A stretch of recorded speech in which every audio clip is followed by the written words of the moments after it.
Britain లో చట్ట విరుద్ధమైన ఒక వ్యవసాయ పద్ధతి అమెరికాలో మాత్రం పూర్తిగా చట్టబద్ధం. దీనినే సైలేజ్ అని పిలుస్తారు. ఒకే రకమైన పద్ధతి రెండు అభివృద్ధి చెందిన దేశాలకు ఎందుకు డిఫరెంట్ గా చూస్తాయో తెలుసా? దీని వెనుక ఉన్న అసలైన కారణం పర్యావరణ రక్షణ.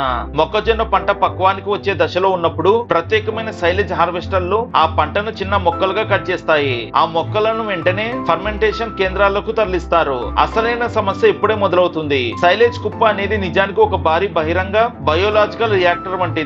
ఫర్మెంటేషన్ జరుగుతున్నప్పుడు ఆ కుప్ప నుంచి సైలేజ్ లీచ్ అనే అత్యంత ఆమ్ల గుణం ఉన్న ఒక ద్రవం విడుదలవుతుంది. దీని pH విలువ సుమారు 3.5 ఉంటుంది. కేవలం ఒక క్వార్టర్ పరిమాణంలో ఉండే ఈ ద్రవం 260 గ్యాలన్ల నది నీటిలోని చేపలన్నింటినీ చంపేయగలదు. బ్రిటన్ ఒక వర్షపాతం ఎక్కువ ఉన్న దేశం.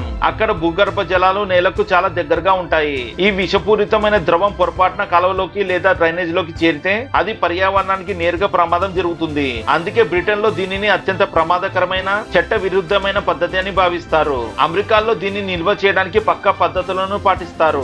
ఈ విషపూరితమైన ద్రవం భూమిలోకి లేదా నీటి వనరుల్లోకి వెళ్లకుండా కాంక్రీట్ ఫ్లోర్లు, ప్రత్యేకమైన డ్రైనేజ్ వ్యవస్థ మరియు కవర్లను ఉపయోగిస్తారు. తద్వారా పర్యావరణానికి హాని కలగకుండా దీనిని పశువుల మేతగా వాడుకుంటారు.